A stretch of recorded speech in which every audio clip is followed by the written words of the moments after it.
Suamiku mengusir ayahku dari rumah mewah yang diklaim miliknya karena dianggap memalukan. Namun malam ini, tangis histerisnya pecah saat tahu siapa pemilik sebenarnya rumah ini. Sebelum ceritanya dimulai, silakan tulis di kolom komentar dari daerah mana saja teman-teman yang menonton cerita ini. Dan dengar cerita sambil aktivitas apa? Nyapu, ngepel, tiduran, rebahan? Yuk kita simak ceritanya. Suara roda koper yang beradu keras dengan aspal panas memecah kesunyian di kawasan perumahan elit Emerald Hill. Bukan suara gesekan biasa, melainkan suara hantaman kasar.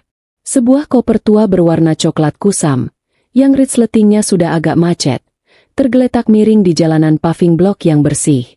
Di depan gerbang besi tempat setinggi 3 meter yang megah itu, Rangga berdiri dengan wajah merah padam. Napasnya memburu. Dadanya naik turun menahan amarah yang meledak-ledak. Di hadapannya, seorang pria tua dengan kemeja batik yang warnanya sudah pudar dan celana bahan yang kedodoran hanya bisa menunduk. Pria tua itu adalah Pak Wira, ayah mertua Rangga. "Bawa pulang ayahmu," teriak Rangga, suaranya menggema hingga mungkin terdengar oleh tetangga di blok sebelah. Meski jarak antar rumah di kawasan elit itu cukup jauh. Telunjuknya menuding wajah Pak Wira tanpa rasa hormat sedikit pun. "Dia bau oli. Bikin malu. Rumah ini hadiah ibu buat kita, bukan penampungan orang kampung."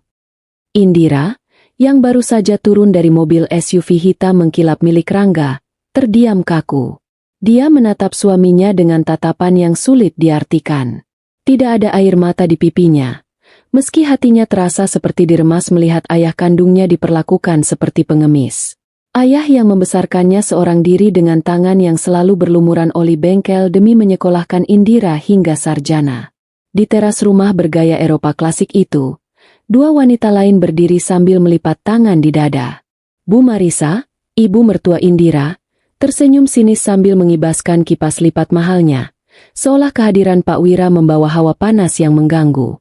Di sebelahnya, Bella, adik ipar Indira, terkikik geli sambil memainkan ponselnya. Mungkin sedang merekam kejadian itu atau sekadar mengejek situasi di grup chat teman-temannya.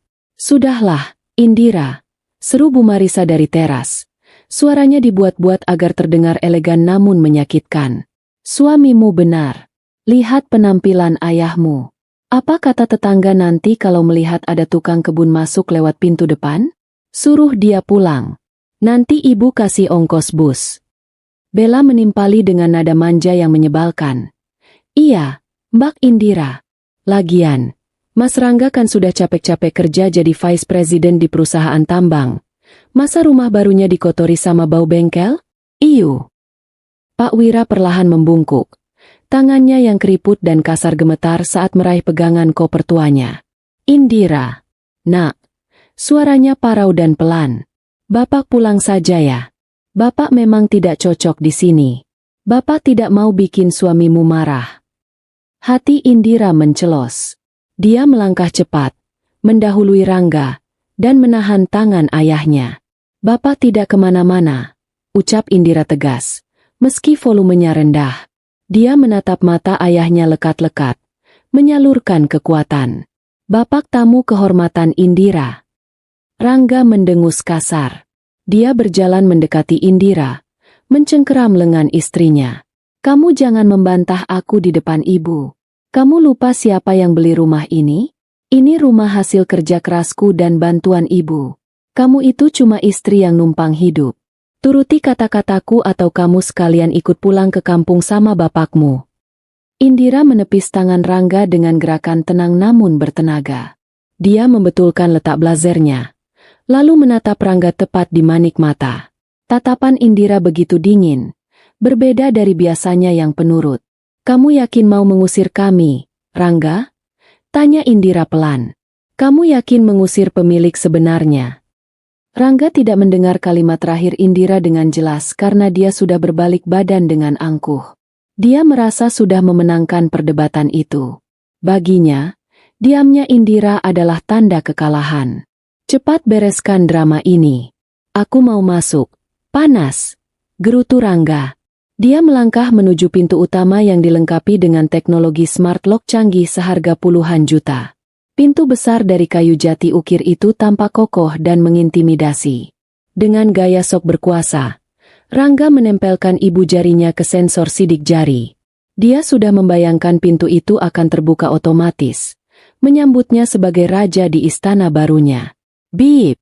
Bip! Akses ditolak. Lampu indikator di gagang pintu berkedip merah. Rangga mengerutkan kening. Dia mencoba lagi. Menempelkan jempolnya lebih keras. Bip! Bip! Akses ditolak. Sialan! Alat mahal kok rusak. Umpat Rangga sambil menendang bagian bawah pintu. Dia mencoba memasukkan kode angka. Error. Kode salah. Keringat mulai menetes di pelipis Rangga. Bu Marisa dan Bella yang sudah menunggu di teras mulai kepanasan. Rangga, kok lama sekali? Ibu sudah haus nih. Keluh Bu Marisa. Sebentar, Bu. Ini alatnya sepertinya belum diset ulang sama teknisinya. Rangga beralasan, berusaha menutupi rasa malunya. Dia menoleh ke arah Indira yang masih berdiri di dekat gerbang bersama ayahnya. Indira, sini kamu. Coba pakai jarimu. Kemarin kan teknisinya minta sidik jarimu juga buat cadangan. Indira tidak segera bergerak. Dia menatap ayahnya, lalu mengangguk pelan, memberikan isyarat agar ayahnya tenang. Dengan langkah anggun, Indira berjalan menaiki tangga teras, melewati Rangga yang tampak frustrasi. Tanpa banyak bicara, Indira menempelkan telunjuk kanannya ke sensor pintu. Klik. Bip. Selamat datang, tuan rumah. Suara mesin otomatis yang halus terdengar, dan pintu ganda yang berat itu terbuka lebar dengan mulus. Lampu kristal di ruang tamu langsung menyala otomatis menyambut kedatangan mereka. Rangga ternganga sejenak, lalu buru-buru menutupi kekagetannya. Nah, kan, berarti teknisinya salah setting. Masa sidik jari cadangan yang jadi utama? Dasar amatir, besok aku pecat teknisinya. Omel Rangga sambil melenggang masuk mendahului Indira, seolah-olah dialah yang baru saja membuka pintu itu. Indira hanya tersenyum tipis. Sangat tipis. Di balik punggung suaminya, dia menatap pintu itu. Rangga tidak tahu bahwa smart lock itu tidak pernah rusak. Alat itu bekerja sempurna mengenali siapa pemilik sah rumah itu. Dan sistem keamanan rumah itu tidak pernah mencatat sidik jari Rangga sebagai pemilik, melainkan hanya sebagai tamu. Indira, jangan bengong. Buatkan minum buat ibu dan Bella. Dan pastikan ayahmu tidak duduk di sofa kulit Italia itu. Suruh dia duduk di teras belakang saja. Perintah Rangga dari dalam rumah. Indira menarik napas panjang. Dia menoleh ke Pak Wira yang masih berdiri ragu di ambang pintu. Masuk, Pak. Bisik Indira lembut. Malam ini, kita akan lihat siapa yang sebenarnya harus duduk di teras belakang. Aroma pengharum ruangan lavender yang mewah di dalam rumah baru itu tidak mampu menutupi bau busuk kebohongan yang sudah tercium oleh Indira sejak lama. Saat dia berjalan menuju dapur kering yang didominasi marmer putih untuk mengambilkan air minum, pikirannya melayang mundur ke masa 3 tahun lalu. Masa di mana benih-benih penderitaan ini mulai ditanam oleh laki-laki yang ia cintai. Dulu, Indira adalah seorang manajer investasi di sebuah perusahaan sekuritas ternama. Gajinya besar, karirnya cemerlang. Dia bertemu Rangga yang saat itu mengaku sebagai manajer proyek di sebuah perusahaan kontraktor. Rangga tampak sempurna, tampan, tutur katanya manis, dan sangat pandai membuai hati wanita. Konflik bermula tepat setelah 6 bulan pernikahan mereka. Malam itu, Rangga pulang dengan membawa sebuket bunga mawar besar dan sebuah kotak perhiasan. Yang belakangan Indira tahu isinya hanya perhiasan imitasi kualitas tinggi. Sayang, kata Rangga malam itu. Matanya berbinar penuh kebanggaan palsu. Aku baru saja dipromosikan. Sekarang aku vice president di perusahaan tambang batu bara multinasional. Gajiku naik 5 kali lipat. Indira tentu saja bahagia. Dia memeluk suaminya erat. Selamat, Mas. Aku bangga banget sama kamu. Namun, kalimat Rangga selanjutnya adalah awal dari penjara emas Indira. Karena itu, aku mau kamu berhenti kerja. Aku malu kalau istri seorang VP masih harus banting tulang di kantor orang lain. Tugas kamu sekarang adalah di rumah, melayaniku, mempercantik diri, dan menemani ibu belanja. Biar dunia tahu kalau Rangga mampu menghidupi istrinya seperti ratu. Awalnya Indira menolak. Dia mencintai pekerjaannya. Tapi Rangga menggunakan manipulasi emosional yang halus. Dia melibatkan Bu Marisa untuk menekan Indira. Istri yang baik itu nurut sama suami. Indira, kalau Rangga sudah mampu, kenapa kamu harus egois mengejar karir? Kamu tidak percaya sama rezeki suami. Ceramah Bu Marisa waktu itu. Akhirnya, dengan berat hati, Indira menyerah. Dia mengajukan surat pengunduran diri resmi. Tapi, ada satu hal yang tidak diketahui Rangga. Atasan Indira, yang sangat menghargai kinerjanya, menawarkan opsi freelance sebagai konsultan aset privat untuk klien-klien VIP. Indira menerimanya diam-diam, bekerja dari laptop saat Rangga pergi kantor. Bulan-bulan berlalu, keanehan demi keanehan mulai muncul. Rangga memang sering memberikan uang belanja dalam jumlah lumayan, tapi dia selalu mengeluh tentang prosedur kantor yang ribet. Setiap kali Indira meminta transparansi keuangan rumah tangga. Kamu tuh nggak usah mikirin duit. Itu urusan laki-laki. Kamu tinggal terima beres. Bentak Rangga suatu hari ketika Indira bertanya kenapa slip gaji Rangga tidak pernah diperlihatkan. Tekanan semakin menjadi-jadi karena sikap Bu Marisa dan Bella. Mereka memperlakukan Indira seperti asisten pribadi yang tidak digaji. Bella sering meminta barang-barang branded pada Rangga, dan Rangga, demi menjaga citra orang kayanya, selalu mengiyakan, meski setelah itu dia akan memotong uang belanja dapur Indira dengan alasan penghematan. Puncaknya adalah kejadian 6 bulan lalu. Sebuah retakan kecil pada topeng sempurna Rangga. Siang itu, Indira sedang membersihkan ruang kerja Rangga di rumah kontrakan lama mereka. Rangga sangat protektif terhadap laci meja kerjanya. Dia selalu menguncinya. Tapi hari itu, dia ceroboh. Kuncinya tertinggal menggantung di lubang kunci. Rasa penasaran mendorong Indira untuk membukanya. Dia berharap menemukan foto kenangan atau mungkin hadiah kejutan. Namun, yang dia temukan adalah tumpukan amplop surat dengan logo bank yang berbeda-beda. Semuanya belum dibuka. Tangan Indira gemetar saat merobek salah satu amplop. Tagihan kartu kredit. Bank A. Total terutang. 45 juta rupiah. Status. Menunggak. Dia membuka amplop kedua. Tagihan kartu kredit. Bank B. Total terutang. 60 juta rupiah. Status. Dalam pengawasan. Indira terduduk lemas di lantai. Total tagihan dari berbagai kartu kredit itu mencapai ratusan juta rupiah. Tanggal transaksinya menunjukkan pembelian barang-barang mewah untuk Bella, biaya perawatan kecantikan Bu Marisa, dan jam tangan mahal yang sering dipamerkan Rangga. Sore harinya, saat Rangga pulang, Indira mencoba mengonfrontasi dengan hati-hati. Dia meletakkan satu surat tagihan di meja makan. "Mas, ini apa? Kenapa ada tagihan sebesar ini?" tanya Indira.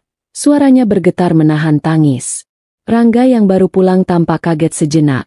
Wajahnya pucat. Tapi dengan cepat, dia mengubah ekspresinya menjadi marah. Sebuah taktik pertahanan diri klasik. "Kamu lancang ya buka-buka laci aku," bentak Rangga. Dia menyambar kertas itu. "Kamu nggak ngerti dunia bisnis. Indira, ini dana talangan kantor.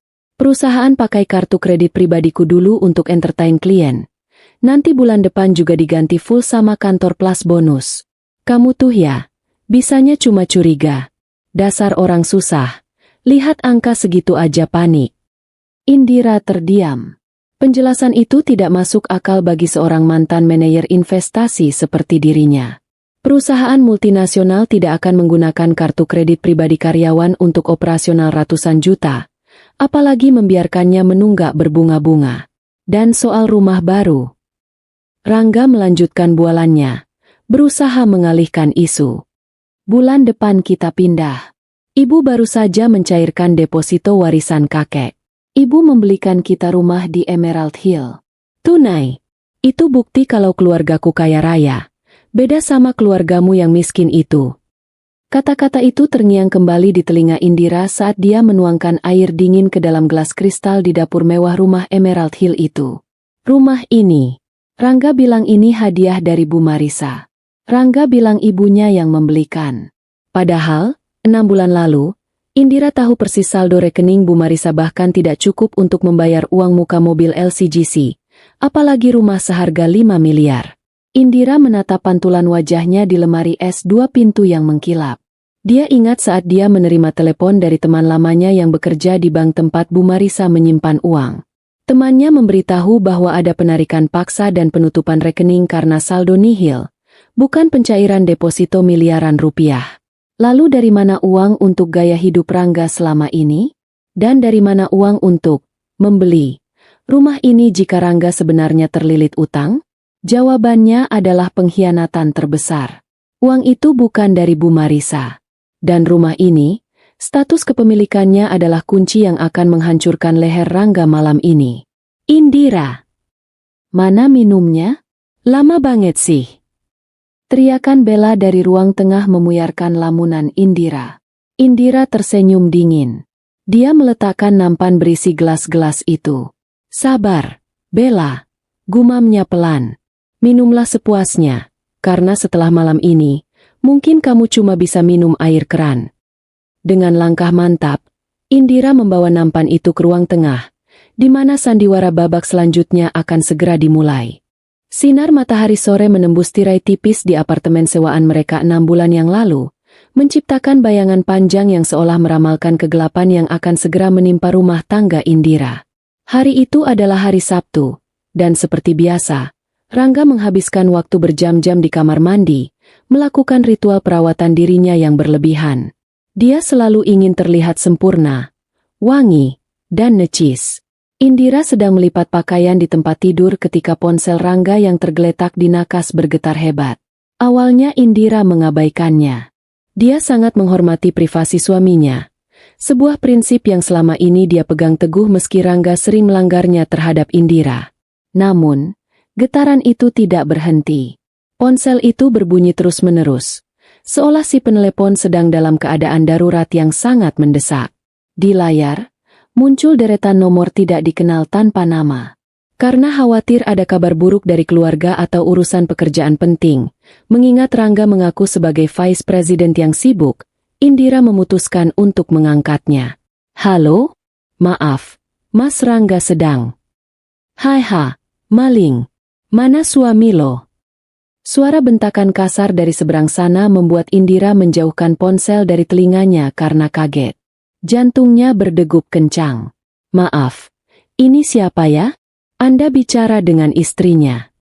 Gak usah pura-pura bego. Bilang sama laki lo. Utang dia di aplikasi kami sudah nunggak 3 bulan. Bunga sudah numpuk. Kalau hari ini gak dibayar, semua kontak di HP ini bakal kami sebar. Kami bakal edit foto kalian jadi foto porno dan sebar ke grup kantor. Dengar lo. Klik. Sambungan diputus sepihak. Indira terpaku. Tubuhnya dingin seketika. Utang? Aplikasi? Ancaman sebar data? Ini adalah ciri khas pinjaman online ilegal. Bagaimana mungkin seorang eksekutif perusahaan tambang dengan gaji fantastis bisa terjerat pinjol? Rasa penasaran yang selama ini ditekan Indira kini meledak menjadi insting detektif. Dia melirik ke arah pintu kamar mandi. Suara gemericik air shower masih terdengar deras, diikuti senandung vals Rangga yang sedang menyanyikan lagu rock. Indira punya waktu sekitar 10 menit sebelum suaminya keluar. Dia beralih ke laptop kerja Rangga yang tergeletak di meja rias. Laptop itu dalam keadaan sleep mode. Saat dibuka, layar meminta kata sandi. Indira mencoba tanggal pernikahan mereka. Gagal. Tanggal lahir Rangga. Gagal. Indira memejamkan mata, mencoba berpikir seperti Rangga. Rangga adalah orang yang sangat mencintai dirinya sendiri. Narsisistik. Indira mengetikkan satu kata. Rangga ganteng 88. Loading. Masuk. Indira menahan napas. Betapa menyedihkannya tebakan itu ternyata benar. Namun, apa yang dia temukan di dalam laptop itu jauh lebih menyedihkan. Indira tidak membuang waktu. Dia langsung membuka folder documents. Matanya tertuju pada sebuah file PDF dengan nama surat referensi kerja. Dia membukanya, Berharap itu adalah bukti prestasi suaminya. Isi surat itu bagaikan petir di siang bolong. Itu bukan surat referensi, melainkan surat pemutusan hubungan kerja, PHK, tertanggal 1 tahun yang lalu. Alasan pemecatan tertulis dengan huruf tebal, pelanggaran berat, manipulasi laporan keuangan dan penggelapan dana operasional. Indira menutup mulutnya dengan tangan, menahan jeritan. Selama setahun ini, Rangga menganggur? Jadi, kemana dia pergi setiap pagi dengan setelan jas rapi? Dan dari mana uang yang dia berikan untuk belanja bulanan? Jawabannya ada di folder berikutnya yang bernama Rencana Rumah Masa Depan. Di sana, Indira menemukan scan dokumen perbankan. Itu adalah bukti pencairan deposito. Mata Indira membelalak lebar saat mengenali nomor rekening yang tertera di sana. Itu adalah rekening deposito milik mendiang ibunya. Warisan yang disimpan Indira untuk masa depan anak-anaknya kelak. Jumlahnya 5 miliar rupiah. Indira gemetar hebat. Deposito itu seharusnya hanya bisa dicairkan dengan tanda tangan basah dirinya dan verifikasi sidik jari. Bagaimana bisa? Dia menelusuri file lain dan menemukan lembar scan surat kuasa. Di atas kertas itu, tertera tanda tangan Indira. Tanda tangan yang sangat mirip, tapi Indira tahu pasti, dia tidak pernah menandatanganinya. Rangga telah memalsukannya. Dia juga menemukan bukti transfer dari rekening penampungan Rangga ke sebuah rekening pengembang properti Emerald Hill. Ya Tuhan! Desis Indira.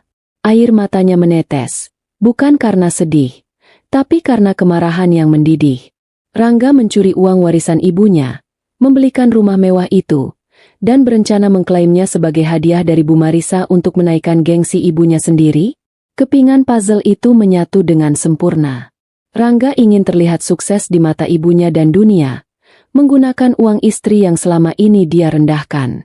Saat itulah, sebuah rencana muncul di benak Indira. Dia tidak boleh gegabah.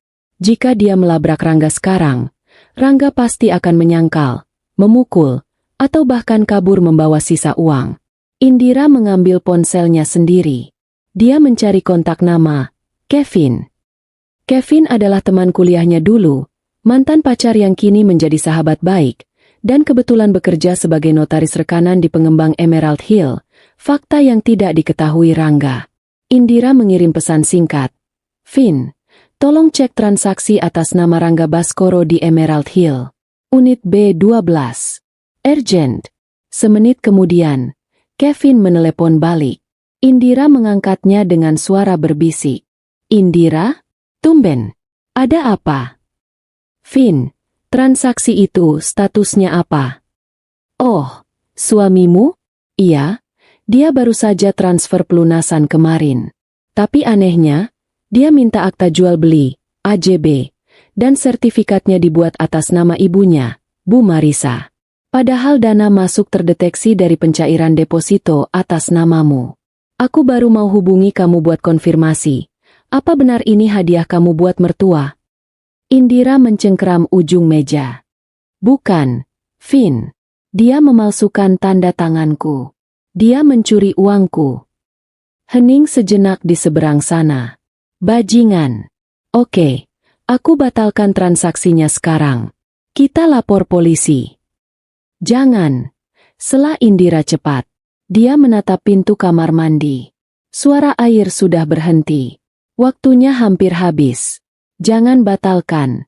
Vin. Biarkan dia berpikir rencananya berhasil. Biarkan dia merasa menang. Maksud kamu? Lanjutkan prosesnya. Buat dia percaya sertifikat itu atas nama Bu Marisa. Berikan dia salinan sertifikat yang dia minta. Palsukan saja kalau perlu. Tapi, daftarkan kepemilikan aslinya di Badan Pertanahan Nasional, BPN, tetap atas namaku, Indira Larasati. Uang itu uangku, rumah itu milikku. Wow, suara Kevin terdengar kagum. Kamu mau main cantik? Ini jebakan. Ini bukan jebakan, Vin. Ini hukuman. Ucap Indira dingin. Siapkan semua berkas aslinya. 6 bulan lagi, saat syukuran rumah baru itu, aku mau kamu datang. Kita ledakkan bomnya di sana. Pintu kamar mandi terbuka. Uap hangat mengepul keluar. Indira dengan cepat menutup laptop, meletakkannya kembali di posisi semula, dan berdiri sambil melipat baju seolah tidak terjadi apa-apa. Rangga keluar dengan handuk melilit pinggang, bersiul-siul sambil mengeringkan rambut. Sayang, tolong ambilkan baju tidurku dong. Oh iya, tadi ada yang telepon gak? Perasaan aku dengar HP bunyi. Indira berbalik, menyodorkan baju tidur dengan senyum manis yang sangat palsu. Gak ada kok, Mas. Mungkin cuma perasaan kamu aja. Atau mungkin suara hati nurani.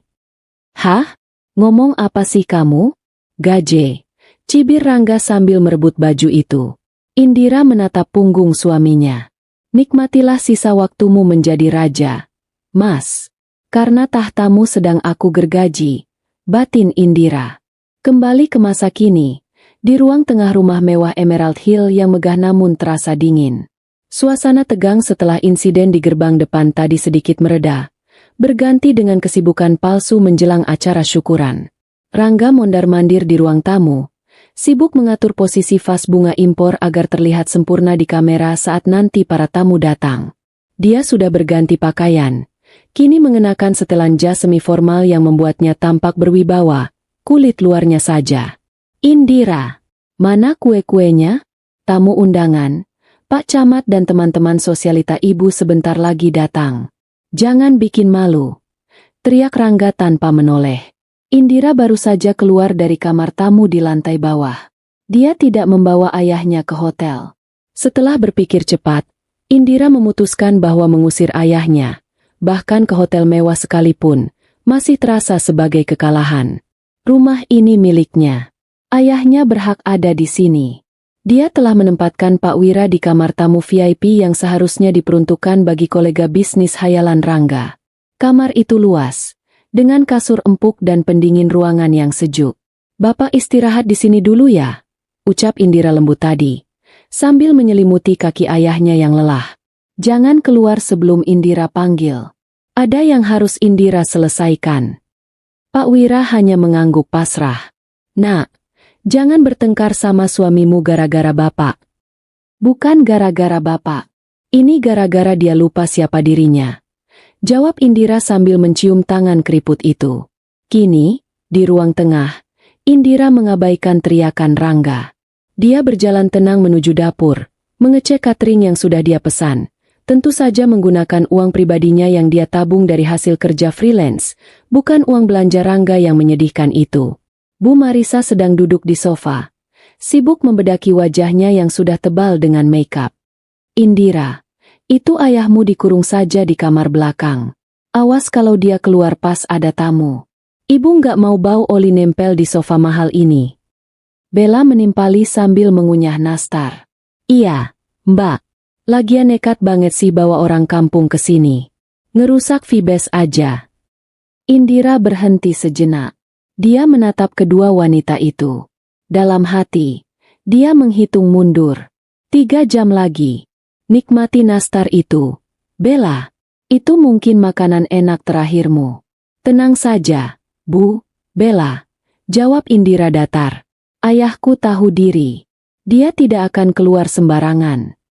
Kecuali saat aku memintanya untuk mengusir kalian, sambungnya dalam hati. Indira berjalan menuju ruang kerja di lantai 1, tempat Rangga meletakkan laptop yang akan disambungkan ke proyektor. Malam ini, Rangga merencanakan sebuah presentasi narsis berjudul Perjalanan Sukses Rangga Baskoro, dari Mimpi Menjadi Nyata. Dia ingin memamerkan foto-foto, proyek tambang, yang diambil dari Google, dan momen penandatanganan akad rumah ini. Indira masuk ke ruangan itu dan mengunci pintu. Dia mengeluarkan sebuah flash disk kecil dari saku blazernya. Dia menyalakan laptop Rangga. Passwordnya masih sama. Rangga Ganteng 88. Betapa mudahnya menghancurkan orang yang tidak pernah belajar waspada. Indira membuka file presentasi Rangga. Tanpa ragu, dia menghapus semua slide isian bualan Rangga, menyisakan halaman judulnya saja agar Rangga tidak curiga saat mengecek sekilas nanti. Lalu, dia mulai menyisipkan materi barunya. Slide 1. Judul tetap sama. Slide 2. Video rekaman CCTV yang dia dapatkan dari kamera tersembunyi yang dia pasang di kontrakan lama. Video saat Rangga bersujud di kaki penagih utang. Slide 3. Foto surat PHK. Slide 4. Bukti transfer curian dari rekening deposito Ibu Indira. Slide 5. Salinan sertifikat rumah yang asli atas nama Indira Larasati. Tangan Indira bergerak lincah dan presisi. Tidak ada keraguan. Tidak ada rasa bersalah. Rasa cintanya pada Rangga sudah mati tepat di hari dia menemukan folder rahasia itu 6 bulan lalu. Yang tersisa kini hanyalah keinginan untuk menegakkan keadilan bagi dirinya dan almarhumah ibunya. Setelah selesai, Indira menyimpan file itu dan mencabut flash disknya. Dia memastikan tampilan layar kembali seperti semula. Ponsel Indira bergetar. Sebuah pesan masuk dari Kevin. Aku sudah di parkiran depan kompleks. Aku bawa 2 orang rekan dari firma hukum dan 1 orang polisi. Sesuai permintaanmu untuk pengamanan aset. Kita masuk jam berapa? Indira membalas. Tunggu kode dariku. Saat aku bilang, kejutan, kalian masuk. Indira menarik napas panjang, menatap pantulan dirinya di layar laptop yang gelap. Wajahnya tenang, tapi matanya menyala tajam. Dia bukan lagi istri penurut yang bisa diinjak-injak. Malam ini, dia adalah hakim, jaksa, sekaligus eksekutor. Tok, tok, tok. Pintu diketuk keras. Indira, ngapain kamu di dalam? Cepat keluar. Tamu-tamu sudah mulai datang. Suara Rangga terdengar tidak sabar. Indira membuka pintu. Dia tersenyum pada suaminya. Senyum yang penuh arti. Sudah selesai, Mas. Aku cuma memastikan presentasi kamu berjalan lancar. Kamu pasti ingin semua orang melihat siapa sebenarnya dirimu, kan? Rangga membusungkan dada, merapikan dasinya. Tentu saja. Aku mau mereka tahu kalau Rangga Baskoro bukan orang sembarangan. Kamu duduk yang manis nanti. Jangan banyak omong. Biar aku yang bersinar. Oh, pasti. Mas, jawab Indira pelan saat berjalan melewatinya. Kamu akan bersinar terang sekali malam ini. Sampai terbakar. Indira berjalan menuju ruang tamu yang mulai dipenuhi orang-orang berpakaian rapi. Wangi parfum mahal menyeruak di udara. Di sudut ruangan, proyektor sudah menyala, menampilkan layar putih kosong yang menunggu untuk menceritakan sebuah kebenaran yang brutal. Perangkap sudah terpasang. Umpan sudah dimakan. Sekarang, tinggal menunggu waktu untuk menarik pemicunya. Ruang tamu utama kediaman Emerald Hill itu kini telah berubah menjadi lautan manusia yang berkilauan. Lampu kristal gantung yang megah memancarkan cahaya keemasan, memantul pada gelas-gelas tinggi yang dipegang oleh para tamu undangan. Mereka adalah kolega sosialita Bu Marisa, tetangga kompleks yang penasaran, dan beberapa teman lama Rangga yang ia undang khusus untuk pamer. Rangga berdiri di tengah ruangan bagaikan seorang raja. Ia memegang mikrofon dengan satu tangan, sementara tangan lainnya menggenggam gelas berisi sparkling grape juice yang ia anggap tampak seperti wine mahal. Senyumnya lebar. Matanya menyapu seisi ruangan dengan tatapan penuh kepuasan diri. Di matanya, malam ini adalah penobatan dirinya sebagai orang sukses. Indira berdiri di sudut ruangan, di dekat meja operator proyektor. Ia mengenakan gaun sederhana berwarna biru tua yang ia beli saat diskon akhir tahun lalu. Namun aura yang ia pancarkan malam ini membuatnya terlihat jauh lebih berkelas daripada Bella yang mengenakan gaun merah mencolok penuh payet. Wajah Indira tenang, nyaris tanpa ekspresi, namun jantungnya berdetak dengan irama yang mantap dan dingin. Selamat malam, hadirin sekalian. Suara Rangga menggema melalui sound system yang jernih. Tepuk tangan sopan terdengar. Terima kasih sudah datang ke syukuran rumah baru kami. Rumah ini. Rangga berhenti sejenak untuk efek dramatis. Menatap Bu Marisa yang duduk di sofa paling depan dengan dagu terangkat tinggi.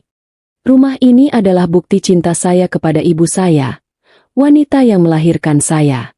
Sebagai seorang vice president di perusahaan tambang, jadwal saya sangat padat. Tapi saya selalu ingat, kesuksesan seorang anak laki-laki adalah untuk memuliakan ibunya. Bukan begitu, Bu? Bu Marisa tertawa renyah, mengangguk-angguk bangga kepada teman-teman arisannya. Anak saya memang paling berbakti. Dia tidak pernah lupa sama ibunya. Beda sama anak-anak zaman sekarang yang lupa daratan kalau sudah nikah. Sindirnya keras-keras, sengaja agar didengar oleh Indira. Para tamu bertepuk tangan lagi. Beberapa ibu-ibu berbisik kagum, memuji betapa beruntungnya Bu Marisa memiliki anak sesukses Rangga. Rangga melanjutkan pidatonya. Kali ini nadanya sedikit merendahkan. Dan tentu saja, rumah ini juga menjadi tempat bernaung bagi istri saya, Indira. Meskipun dia berasal dari latar belakang yang sangat sederhana dan kurang beruntung, saya berjanji untuk mengangkat derajatnya. Saya ingin dia merasakan hidup enak, tidak perlu susah payah kerja, cukup duduk manis menikmati hasil keringat suaminya. Beberapa tamu tertawa kecil. Wajah Indira tetap datar, namun tangannya perlahan bergerak menuju keyboard laptop. Untuk merayakan momen ini, seru Rangga penuh semangat. Saya sudah menyiapkan sedikit video perjalanan karir saya. Dari saya merintis, hingga penandatanganan akad rumah mewah ini. Silakan saksikan di layar. Rangga menunjuk ke layar proyektor putih besar di belakangnya dengan gaya teatrikal. Lampu ruangan diredupkan sedikit. Semua mata tertuju ke layar. Inilah saatnya. Indira menekan tombol enter. Layar menyala. Namun, bukan musik orkestra megah atau foto Rangga memakai helm proyek yang muncul. Audio yang keluar pertama kali adalah suara isak tangis yang menyayat hati, diikuti suara benturan keras. DUG. Gambar di layar mulai jelas. Itu adalah rekaman CCTV hitam putih berkualitas tinggi. Settingnya di sebuah ruang tamu sempit dan berantakan. Kontrakan lama mereka. Di layar, tampak sosok Rangga. Tapi bukan Rangga yang gagah malam ini. Rangga di layar mengenakan kaos kutang yang sobek. Wajahnya basah oleh air mata dan ingus.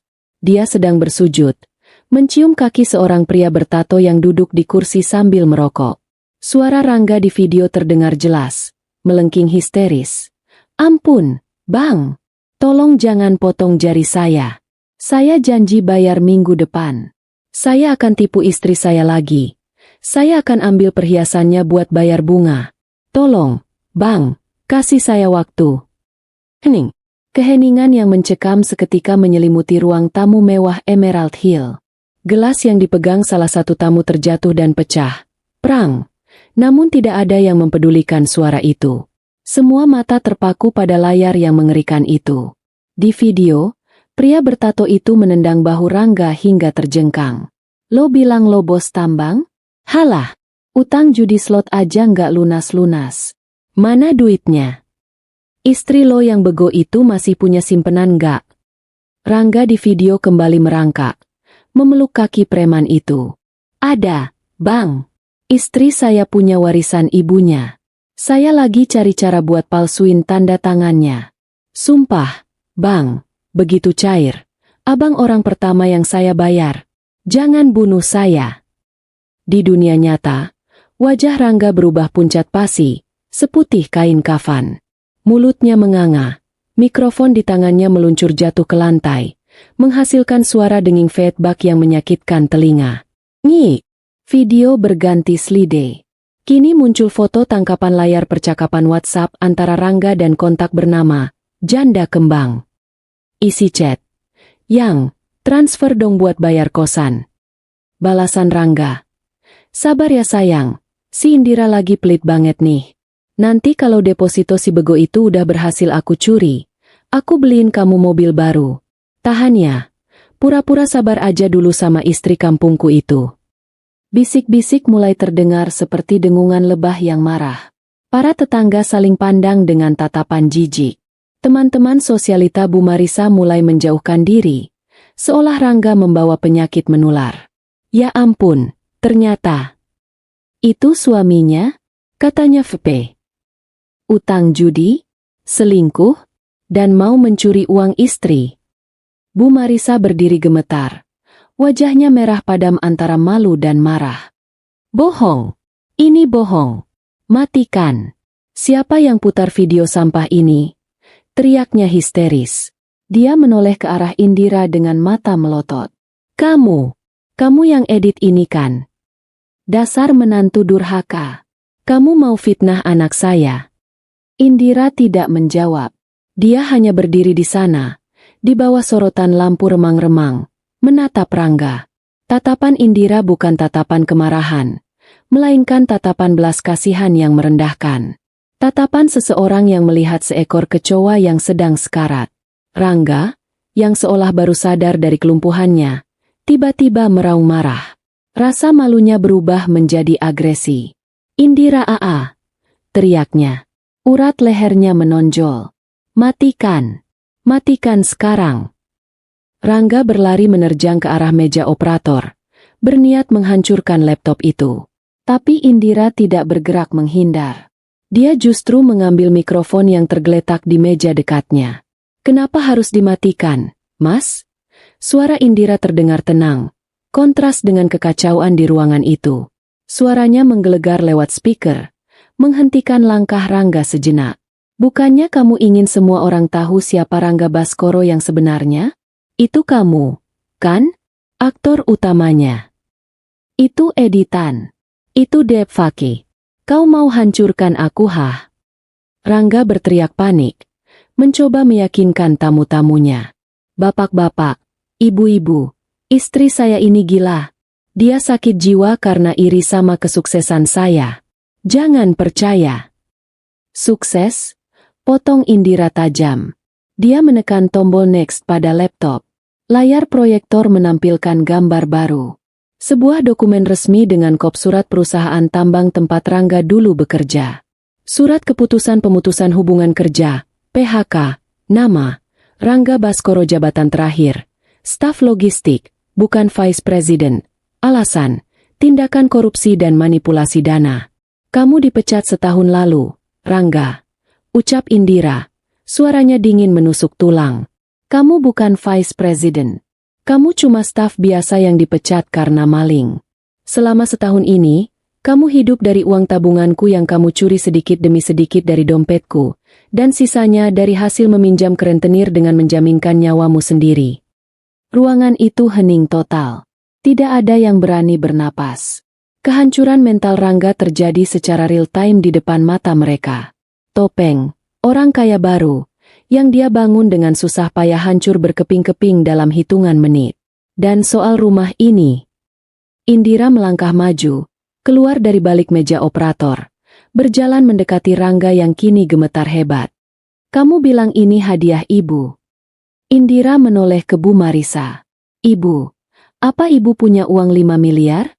Bukannya bulan lalu ibu pinjam uang ke saya 500.000 buat beli pulsa listrik, karena pensiunan bapak sudah habis buat bayar arisan. Wajah Bu Marisa pucat. Rahasianya terbongkar. Dia memang tidak punya uang. Dia hanya menikmati bualan Rangga agar bisa sombong di depan teman-temannya. Cukup, Indira. Desis Rangga. Matanya liar mencari jalan keluar. Dia merasa telanjang di depan umum. Harga dirinya yang setinggi langit kini rata dengan tanah. Belum cukup, Mas, bisik Indira. Kita baru saja mulai. Rangga terpojok. Rasa malu yang tak tertahankan membuat akal sehatnya hilang. Dia tidak lagi peduli pada tamu-tamu yang menonton. Insting primitifnya mengambil alih. Hancurkan ancaman itu. Diam kau wanita sialan. Rangga melompat maju. Tangannya terayun tinggi hendak menampar wajah Indira. Para tamu wanita menjerit. Bu Marisa justru tersenyum licik, berharap anaknya memberi pelajaran pada menantu kurang ajar itu. Tapi tangan Rangga tidak pernah menyentuh pipi Indira. Seseorang mencengkeram pergelangan tangan Rangga dengan kuat di udara. Seorang pria tegap dengan setelan jas rapi tiba-tiba muncul dari arah pintu samping, menahan serangan itu dengan mudah. Di belakangnya, 2 orang petugas keamanan berseragam dan seorang polisi masuk dengan langkah tegap. Pria berjas itu menghempaskan tangan Rangga hingga Rangga terhuyung ke belakang. Jangan pernah sentuh klien saya, ucap pria itu tegas. Dia adalah Kevin, teman lama Indira sekaligus notaris yang mengurus surat-surat rumah. Siapa kau? Berani-beraninya masuk rumahku. Bentak Rangga sambil memegangi pergelangan tangannya yang sakit. Kevin merapikan jasnya, lalu mengeluarkan sebuah map tebal berwarna merah dari tas kerjanya. Dia berjalan menuju tengah ruangan, berdiri di samping Indira. "Perkenalkan, saya Kevin, kuasa hukum sekaligus notaris pribadi Ibu Indira Larasati," ucap Kevin lantang. Dia membuka map itu dan mengeluarkan selembar kertas yang memiliki segel resmi Garuda Emas. "Rumahmu." Kevin tertawa sinis. "Saudara Rangga, sepertinya Anda mengalami delusi yang parah." Kevin mengangkat kertas itu tinggi-tinggi agar semua orang bisa melihatnya. "Ini adalah sertifikat hak milik, SHM, asli dari properti di Emerald Hill Block B12 ini. Silakan dibaca. Atas nama siapa sertifikat ini tertulis?" Rangga menyipitkan mata, masih berusaha menyangkal. "Pasti atas nama ibuku, Marisa Wijaya. Aku sendiri yang lihat berkasnya kemarin. Aku yang tanda tangan." "Benar," sela Indira tenang. "Kamu memang menandatangani berkas. Tapi kamu tidak membacanya, kan? Kamu terlalu sibuk membayangkan pujian orang-orang sampai kamu tidak sadar apa yang sebenarnya kamu tanda tangani." Indira mengambil dokumen itu dari tangan Kevin dan menyodorkannya ke wajah Rangga. Di sana, tertulis dengan jelas dan tegas, "Pemilik hak, Indira Larasati." Rangga mundur selangkah, menggelengkan kepala. "Gak mungkin. Gak mungkin.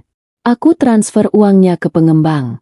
Uang itu dari deposito warisan ibumu yang sudah maksudku, yang sudah cair. Notarisnya bilang semuanya beres atas nama ibu." "Mari saya jelaskan kronologinya, biar hadirin juga paham betapa bodohnya Anda," kata Kevin sambil tersenyum miring. 6 bulan lalu, Anda memalsukan tanda tangan Ibu Indira untuk mencairkan deposito senilai 5 miliar rupiah. Itu tindakan pidana, pencurian dan pemalsuan dokumen. Anda lalu mentransfer uang curian itu ke rekening pengembang untuk membeli rumah ini." Kevin menunjuk Indira. "Tapi, Anda tidak tahu bahwa Ibu Indira sudah tahu rencana busuk Anda sejak awal. Dia membiarkan Anda mencairkan uang itu. Kenapa? Karena dia sudah berkoordinasi dengan saya dan pihak pengembang." Indira menatap mata Rangga dalam-dalam. "Notaris yang kamu pakai itu Kevin, teman kuliahku, Mas. Kamu tidak pernah tanya siapa teman-temanku, kan? Kamu selalu meremehkan aku." "Uang yang kamu transfer ke pengembang itu," lanjut Indira, "langsung diproses sebagai pembayaran yang sah atas namaku. Berkas yang kamu tanda tangani di kantor pemasaran waktu itu adalah berkas palsu yang disiapkan Kevin hanya untuk memuaskan egomu sementara waktu. Tapi secara hukum, di mata negara, di data BPN, akulah pembeli sah rumah ini. Uangku kembali menjadi asetku." "Jadi?" Rangga tergagap, keringat dingin membanjiri seluruh tubuhnya. "Jadi rumah ini milikku, 100%, tegas Indira. Dibeli dengan uang warisan ibuku yang kamu coba curi. Kamu tidak punya hak 1 sentimeter pun di atas tanah ini." Bu Marisa yang mendengar itu langsung lemas. Kakinya tidak kuat menopang tubuhnya, dan dia ambruk terduduk di lantai. "Rumahku, rumah gadang-gadangku." Rintihnya. Mimpinya untuk menjadi ratu di kompleks elit itu musnah seketika. Bella yang berdiri di sampingnya tampak ketakutan. Ponsel yang sedari tadi ia pegang untuk merekam kini ia sembunyikan. Kevin memberi isyarat pada polisi yang ikut datang. "Pak Polisi, silakan. Bukti pemalsuan tanda tangan pencairan deposito dan bukti percobaan penggelapan aset sudah lengkap di map ini." Polisi itu mengangguk dan mengeluarkan borgol. Dia berjalan mendekati Rangga. Tunggu dulu." Rangga panik. Dia melihat ke sekeliling, mencari dukungan, tapi semua tamu memandanginya dengan tatapan menghakimi. Tidak ada yang mau membelanya. Rangga kemudian menatap Indira. Dia melihat wanita yang selama ini ia anggap lemah, kini berdiri menjulang tinggi tak tersentuh. Tiba-tiba, arogansinya runtuh total. Rangga menjatuhkan dirinya berlutut di depan Indira. Persis seperti videonya dengan rentenir tadi. "Indira. Dira, tolong Mas." Rangga merangkak, mencoba memegang kaki Indira. Dia menangis, Kali ini tangis ketakutan yang nyata. Mas hilaf. Dira. Mas cuma mau bahagiain kamu. Bahagiain ibu. Jangan penjarakan suami kamu sendiri. Dira. Ingat pernikahan kita. Mas cinta sama kamu. Indira mundur selangkah, menghindari sentuhan tangan Rangga seolah tangan itu penuh kuman. Cinta? Tanya Indira lirih. Cinta macam apa yang melarang istri bertemu ayahnya? Cinta macam apa yang mencuri uang istri demi gengsi? Cinta macam apa yang menyebut ayahnya sendiri? Orang kampung bau oli? Indira menoleh ke arah pintu ruang tamu. Bapak, silakan keluar. Pintu kamar VIP di lantai 1 terbuka. Pak Wira keluar. Dia sudah tidak lagi memakai baju lusuhnya. Dia mengenakan setelan jas batik sutra yang sangat elegan. Rambutnya disisir rapi. Dia berjalan tegak, berwibawa. Ayah! Rangga tercekat. Saat Pak Wira berjalan melewati kerumunan tamu, tiba-tiba seorang pria tua berjas mewah, salah satu tetangga paling kaya di kompleks itu, berseru kaget. Loh, Pak Wira? Profesor Wira. Pria kaya itu buru-buru menghampiri Pak Wira dan menyalaminya dengan penuh hormat, bahkan sedikit membungkuk. Pak Wira. Astaga, saya tidak menyangka Bapak ada di sini. Bapak apa kabar? Terima kasih banyak Pak. Berkat desain lanskap dan sistem irigasi yang Bapak buatkan untuk villa saya di Bali tahun lalu, taman saya jadi juara 1 se-Asia Tenggara. Tamu-tamu lain terkejut. Profesor. Desain lanskap. Pak Wira tersenyum ramah pada tetangga itu. Ah, Pak Hartono. Biasa saja kok. Pak, saya cuma tukang kebun. Tukang kebun apanya? Seru Pak Hartono antusias kepada tamu-tamu lain. Hadirin, kenalkan ini Pak Wira. Beliau ini legenda hidup. Konsultan ahli botani dan arsitek lanskap yang paling dicari di Indonesia. Tarif konsultasinya saja per jam bisa buat beli mobil. Beliau memang nyentrik, suka tampil sederhana. Rangga, Bu Marisa, dan Bella melongo. Rahang mereka nyaris jatuh ke lantai. Pria tua yang tadi sore mereka usir dan hina sebagai orang kampung bau oli, ternyata adalah seorang jutawan eksentrik yang dihormati oleh orang-orang super kaya. Pak Wira tidak mempedulikan kekaguman orang-orang. Dia berjalan lurus ke arah Rangga yang masih berlutut. Pak Wira menatap menantunya dengan tatapan datar. Saya memang bau oli tadi sore, Rangga, kata Pak Wira tenang. Karena saya baru saja memperbaiki traktor milik petani miskin di desa secara gratis. Hobi saya memang begitu. Tapi setidaknya, tangan bau oli ini tidak pernah mencuri uang istri dan tidak pernah menipu orang tua. Pak Wira menoleh ke Indira. Nak, keputusan ada di tanganmu. Bapak dukung apapun itu. Indira mengangguk. Dia menatap Rangga, Bu Marisa, dan Bella bergantian. Malam ini juga. Suara Indira tegas dan final. Kalian bertiga angkat kaki dari rumah saya. Jangan bawa apapun kecuali baju yang menempel di badan kalian. Mobil, perhiasan, jam tangan. Semua itu dibeli pakai uangku dan utang yang belum lunas. Tinggalkan semuanya. Tapi Dira, kami mau tinggal di mana? Ratap Bu Marisa. Ibu sudah tua, tega kamu. Tega? Indira tersenyum miris. Ibu tanya soal tega? Saat ibu menyuruh Rangga mengusir ayah saya tadi sore, di mana hati nurani ibu? Indira menoleh ke polisi. Pak, bawa Rangga. Proses hukum tetap berjalan. Dan untuk dua wanita ini, tolong pastikan mereka keluar dari gerbang kompleks ini dalam waktu 10 menit. Kalau mereka menolak, anggap sebagai intrusi properti. Siap, Bu. Jawab polisi itu tegas. Rangga meraung histeris saat borgol dingin mengunci pergelangan tangannya. Indira AA. Maafkan aku. Aku gila. Aku salah. Jangan begini Dira A. Indira membalikkan badan, memunggungi mereka. Dia tidak menoleh sedikit pun saat suaminya diseret keluar seperti kriminal. Dan saat ibu mertua serta adik iparnya diusir paksa di tengah tatapan mencemooh seluruh tamu undangan. Malam itu, di tengah pesta yang hancur, Indira merasa sangat sepi, Namun untuk pertama kalinya dalam 3 tahun, dia merasa benar-benar bebas. Suasana pesta yang tadinya gemerlap kini berubah menjadi panggung drama kriminal yang menegangkan. Musik latar jazz lembut yang diputar dari speaker mahal seolah mengejek kekacauan yang sedang terjadi. Di tengah ruangan, Rangga meronta-ronta seperti cacing kepanasan saat polisi menggiringnya keluar. Borgol besi yang dingin mencengkeram pergelangan tangannya, menjadi simbol runtuhnya segala keangkuhan yang ia bangun selama ini. "Lepaskan! Kalian salah tangkap. Aku ini Vice President. Aku orang penting," racau Rangga. Matanya melotot liar, urat-urat lehernya menonjol. Dia menoleh ke belakang, menatap Indira dengan putus asa. "Dira, bilang sama mereka. Ini cuma salah paham administrasi, kan?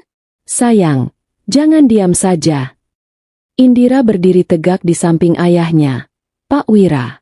Wajahnya sedingin es. Dia tidak memalingkan wajah, tapi tatapannya kosong saat melihat suaminya diseret. "Simpan suaramu untuk pengadilan, Rangga. Kamu akan butuh banyak energi untuk menjelaskan kemana perginya uang 5 miliar itu," jawab Indira datar. Sementara itu, di sudut sofa, Kevin, sang pengacara, sedang berhadapan dengan Bu Marisa dan Bella.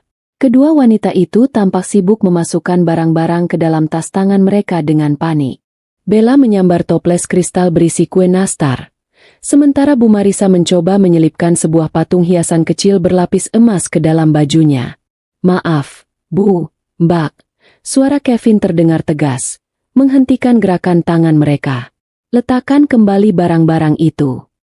"Apa hak kamu melarang saya? Ini rumah anak saya.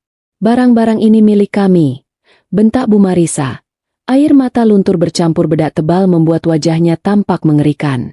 Kevin menggeleng pelan sambil menunjuk daftar inventaris di tangannya. Sesuai dengan bukti transaksi, semua perabot, hiasan, hingga isi kulkas di rumah ini dibeli menggunakan kartu kredit atas nama Rangga yang tagihannya dibayar menggunakan uang curian dari rekening klien saya, Ibu Indira. Jadi, secara hukum, semua benda di sini adalah barang bukti atau aset milik Ibu Indira. Kalian tidak berhak membawa satu pun, kecuali pakaian yang menempel di badan. "Tas ini milikku," pekik Bella sambil memeluk tas brandednya. Tas itu dibeli tanggal 12 bulan lalu, menggunakan kartu kredit Bank Mega milik Rangga yang macet. "Itu barang sitaan," potong Kevin cepat. Dia menatap Bella tajam. "Serahkan, atau saya tambahkan pasal pencurian ke dalam laporan polisi untuk Anda berdua." Ancaman itu ampuh. Dengan tangan gemetar dan isak tangis tertahan, Bella melempar tas itu ke sofa. Bu Marisa mengeluarkan patung hiasan dari bajunya dengan kasar. "Ayo keluar," perintah polisi kedua yang mengawal mereka. "Jangan bikin keributan lebih lama di sini." Prosesi pengusiran itu menjadi tontonan paling sensasional bagi warga Emerald Hill. Para tamu undangan, yang sebagian besar adalah tetangga elit, bukannya pulang, malah berkerumun membentuk lorong di halaman depan hingga ke gerbang. Mereka menatap keluarga Rangga dengan tatapan jijik dan mencemooh. Saat Rangga diseret melewati pintu depan yang megah itu, pintu yang tadi sore gagal ia buka, dia melihat wajah-wajah tetangganya. Dulu, dia menyapa mereka dengan dagu terangkat. Kini, dia menunduk, berusaha menyembunyikan wajahnya dari sorotan lampu kamera ponsel yang merekam kejadian itu. "Cih, gayanya selangit. Ternyata maling uang istri," celetuk seorang ibu-ibu tetangga yang mengenakan daster sutra. "Pantesan tadi sore ngusir bapak mertuanya yang sederhana itu. Ternyata dia takut kebanting sama wibawa aslinya Pak Wira," sahut bapak-bapak di sebelahnya. Bu Marisa berjalan terseok-seok di belakang Rangga, dipapah oleh Bella yang terus menutupi wajah dengan rambutnya. Sepatu hak tinggi Bu Marisa patah sebelah, membuatnya berjalan pincang. Penampilan sosialita yang selalu ia banggakan kini hancur lebur. Sesampainya di depan gerbang, polisi berhenti sebentar sebelum memasukkan Rangga ke dalam mobil patroli. Indira dan Pak Wira berjalan mengikuti sampai ke batas teras. Rangga menoleh sekali lagi. Di bawah lampu jalan yang remang-remang, dia melihat Indira berdiri berdampingan dengan Pak Wira. Kontras itu begitu menyakitkan. Pak Wira, yang tadinya dihina, kini berdiri tegak dihormati banyak orang. Bahkan Pak Hartono, miliarder kompleks itu, terlihat berdiri di samping Pak Wira sambil membisikkan kata-kata dukungan. Sedangkan Rangga, si eksekutif muda, kini hanyalah pesakitan. Indira. Suara Rangga parau, air mata membasahi pipinya. Aku minta maaf. Aku benar-benar minta maaf. Tolong jangan biarkan aku di penjara. Aku takut. Dira. Indira menatapnya lurus. Tidak ada kebencian yang meledak-ledak. Hanya rasa lelah yang luar biasa. Rangga, kamu bukan takut kehilangan aku. Kamu cuma takut kehilangan kenyamananmu. Kamu takut jadi miskin. Dan itulah yang membuat kamu berbahaya. Indira menoleh ke arah Bu Marisa dan Bella yang berdiri gemetar di pinggir jalan. Bingung harus kemana karena dompet dan ponsel mereka disita sebagai barang bukti sementara. Kalian bisa naik bus dari halte depan kompleks. Kata Indira tenang.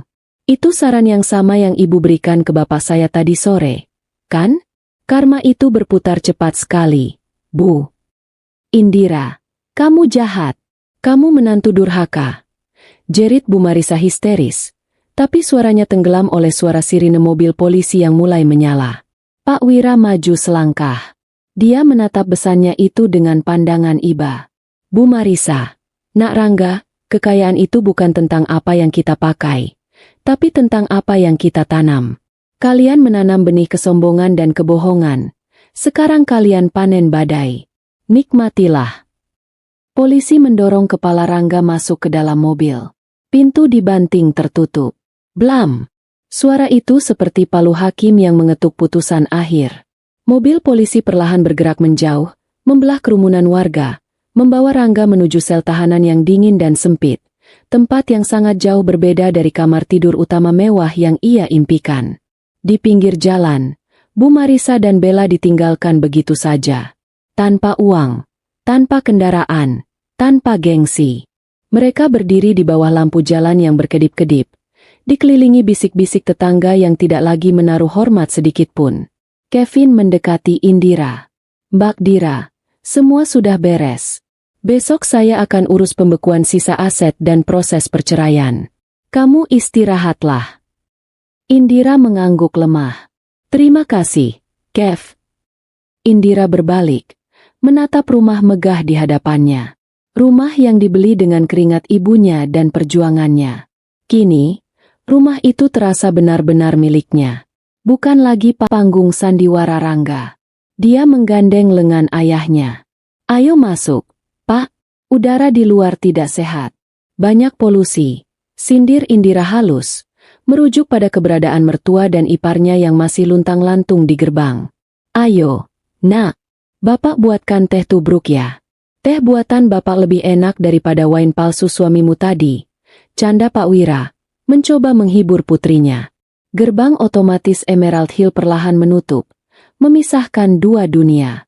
Di dalam, ada kedamaian dan kebenaran. Di luar, ada penyesalan dan kehancuran. 6 bulan kemudian, matahari pagi bersinar hangat menyinari taman depan rumah nomor B12 di Emerald Hill. Taman itu kini telah berubah total. Tidak ada lagi patung-patung norak bergaya Eropa palsu yang dulu dipasang Rangga. Kini, taman itu tampak asri, hijau, dan berkelas, dipenuhi tanaman tropis yang tertata artistik, hasil sentuhan tangan dingin Profesor Wira. Di teras, Indira duduk santai sambil menikmati secangkir teh chamomile. Dia mengenakan pakaian kasual yang rapi, blus putih dan celana kulot krem.